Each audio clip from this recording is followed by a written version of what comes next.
Hi there, my name is Drew Coleman. The video I would like to make today is covering a topic from the Environmental Science College Board AP test. So what I've done to start is actually pulled up the course description from College Board's website. I always like to start from the test. Usually the test writers will put out a document telling you what's on the test, and that's the best source to find out what it is that you need to study. So I've already started scrolling down here, and what I want to look at is the topics that they expect you to know. To highlight one of them, which is under the living world, and that is ecological succession. So this is a topic that they think that you should know, and it's also just a very interesting topic, so let's talk about it.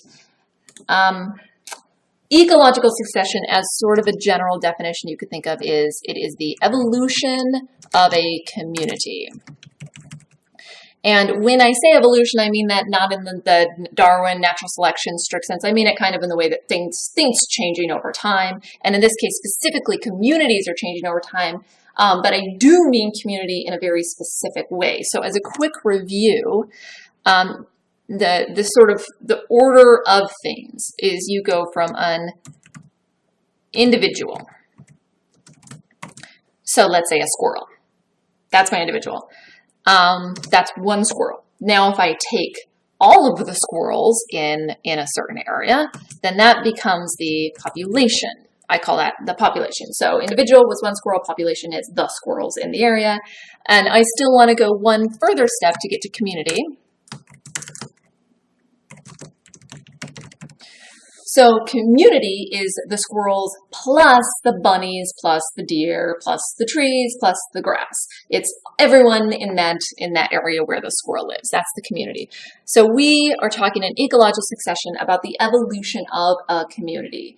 And it sort of leads back to the word succession. If you think of what succession is in other things, like maybe history or whatever, you would think of, oh, well, like a king, that one king succeeds the next. This is very much the same thing. One group is going to move and succeed the next. And this should make more sense with an image.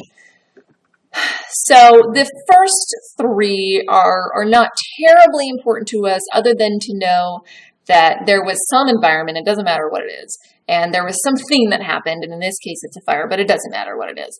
But in this case, it wiped away what was there, and it's 4 here's where it's really important to start. This is where we start with a blank slate. This is barren, rocky, no life. This is our starting point. And this is not a very hospitable place. It's, like I say, it's usually rock, not even a soil layer. So not much can grow there. So these trees are not going to move in first. What's going to move in first, and I actually don't love what they have on 5 because I feel like they sort of skipped a little bit ahead into these lovely little flowering plants. In ecological succession, we're going to start with primary succession. And what comes in first are called pioneer organisms. Pioneer being the first to something. So the pioneer organisms are typically, and this is something you should know or should learn, are lichen and moss, because these are the kind of organisms that can survive this sort of inhospitable type environment. Moss, you probably know, it's a plant. It has no vascular system. That's what's important about it. So it's just sort of like, laying there. Lichen is easy to be kind of mix it up in your brain with moss, even though it is not the same. I always remember, so lichen is a symbiotic relationship between photosynthetic bacteria and fungi. So the way I remember that lichen is actually, we just did 2 different kingdoms there. We did, lichen is bacteria plus fungi that are just living together. So the way I remember what lichen is I remember as I liken bacteria because he's a fun guy. So I know that's really stupid. I support like big picture understanding. That's what I love about Khan Academy, is we're really getting the fundamental intuitive sense of things. But I also like dumb little things that help me remember. I liken bacteria because he's a fun guy. Lichen is bacteria and fungi. That is a nice to know. That's probably not neat to know, but if it's easy to remember, then it's handy. Okay. So primary succession, we had nothing could live here. What moved in were pioneer organisms like lichen and moss.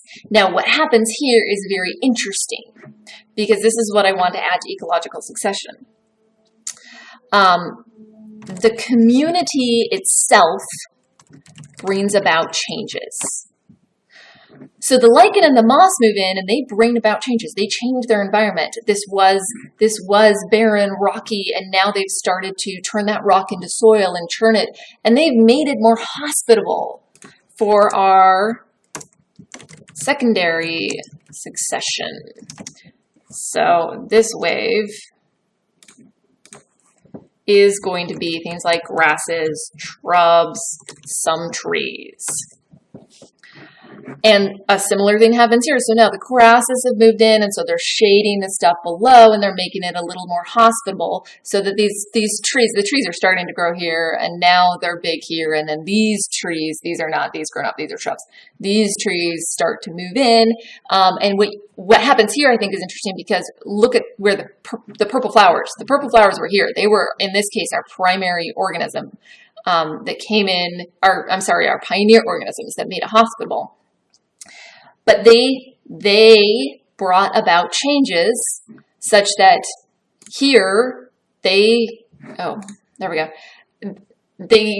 about changes such that they made it great for the trees, and then the trees brought about changes such that they are all shaded out now, and so they've greatly declined. And this continues on with each community changing the environment and actually making it better for the next community, which comes in and kicks the old one out. This builds until we hit the climax community, which at this point it is a stable community. Stable community. So here's our stable community, shy of, the fire coming in, or in Hawaii, a lava flow coming in, something like that. It's more or less, little things will change, but it more or less it's stable, it's going to remain the same. There's one other diagram that is very useful for this. So what we looked at was sort of here. We had some disturbance came in, a fire, or people came in and put a parking lot there, or, different disturbances happen, such that our first point is barren. And here they are calling it bare rock. So the amount of bare rock is high. As time goes on, the mosses is 2. There wasn't very many mosses, but as time goes on, they increase. And the grasses, there wasn't very many, but now the mosses have made it hospitable. So now the grasses increase, and this pattern repeats until we get to here, which is our climax community. And one thing I think is sort of interesting is, the little purple flowers, they went away, they died off.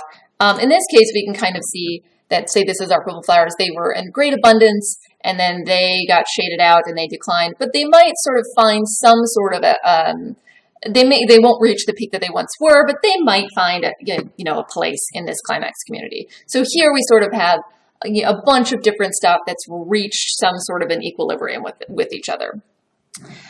On the bottom is the final thing that's really important for this is broadly, or as time goes on, 3 things are all increasing. These 3 things are all increasing, and those 3 things are biodiversity. Yes, we had no biodiversity here, and as we went on, we got more and more different types of plants. Here, the biodiversity is high. Biomass. Here, there's no biomass. It obviously increases as we go on. And then soil layer, if you can see, there's not very much here, but as we go on, each plant is eroding and creating a greater soil layer. So hopefully that will help you with any concepts you need to answer on ecological succession.